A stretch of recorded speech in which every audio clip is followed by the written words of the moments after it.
What is your beef? Hi, my name is Al-Hasani. My story begins at Tim Hortons at midnight. I saw the clerk throwing away the leftover food. It looked to me like the food was still perfectly good, yet there it was, going into the garbage. But it's not just Tim Hortons that does this. Lots of places throw perfectly edible food. So I decided to do something about it. I wrote to the federal government, explaining the issue and offering a solution. Someone can come and pick up the food and deliver it to those who need it. They sent a nice letter with some suggestions, but it really didn't answer my concerns. So that's when I decided to talk to Salvation Army.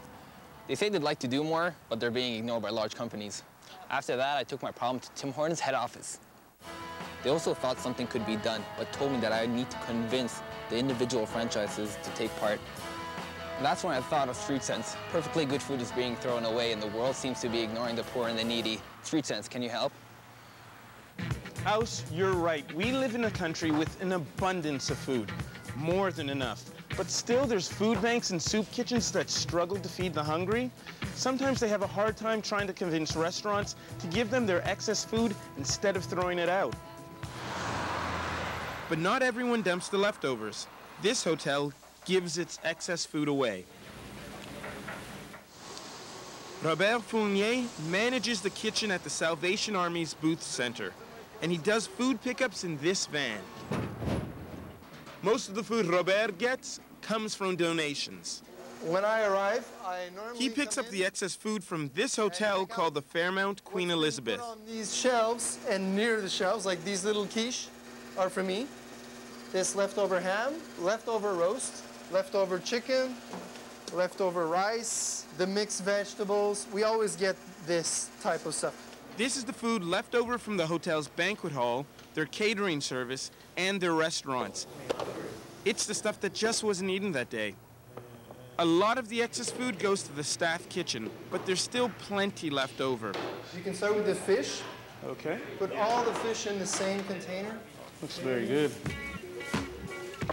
This is average. This is what an average good pickup, you know? The quality of the food is always like this. The quantity is sometimes a little more, sometimes a little less. Buy it. Robert takes it back to the Salvation Army kitchen. Most of it served at dinner that night.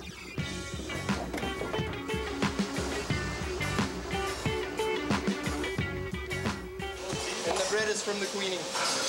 The Queen Elizabeth gets no tax receipt or any other benefits than to know that the food is not going to the garbage and that it's helping the needy. The Salvation Army says they've tried to get places like Tim Hortons and Dunkin' Donuts to donate their donuts, with no luck.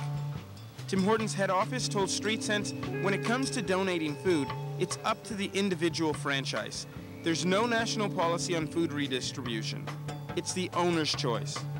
Tim's are more likely to participate in local food drives, where they donate lots of food at one time. And like other restaurants, they do have valid concerns. They need room to store the excess food and staff to package it for pickup. House, Street Cents called the Tim Hortons where you saw them dumping food. They said they used to sometimes donate food to food banks, but they recently changed their production method. Now, they don't bake in bulk. They make 12 donuts at a time, and they say they have almost no leftovers to give. Other restaurants say the same thing.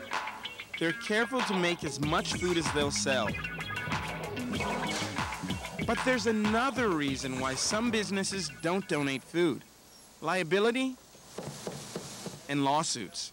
They don't want to get in trouble if someone gets sick from the food they donate. There's a law in Quebec, at least in Quebec, there's law against that. It's called the Good Samaritan's Law. Article 1470 basically says that any person giving food is protected from any pursuit. You can't be responsible for that food. The minute you've given it, you've transferred the responsibility for it to the person who's received it. There are other people trying to bring excess food to the hungry. There's a whole organization in Montreal that's united hotel and restaurant chefs with food banks. It's called La Table des Chefs.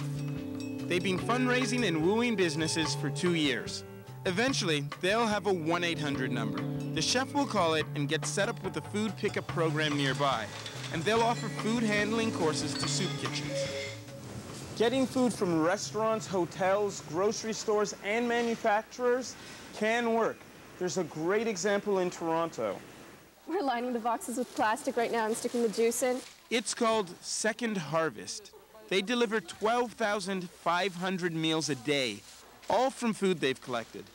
They have 4 refrigerated trucks that pick up and deliver food, and the drivers are trained in food safety. Second Harvest started out really small, way back in 1985 with 2 women and a station wagon. The best thing for getting donations is visibility. I mean, to be out there, call people nonstop, call. If you want to help with food redistribution in your community, there are lots of places you can hit up for donations. Think of all the grocery stores, restaurants, and hotels in your area. Talk to them, but be prepared first. Find out about the soup kitchens and food banks in your area. Call them up and ask them about their food pickup policies. Then take that information to the restaurant owners you have in mind. If you work at a fast food joint or restaurant, talk to your boss. Most people care about the hungry, and they will listen. Okay, November 28th is Buy Nothing Day, where people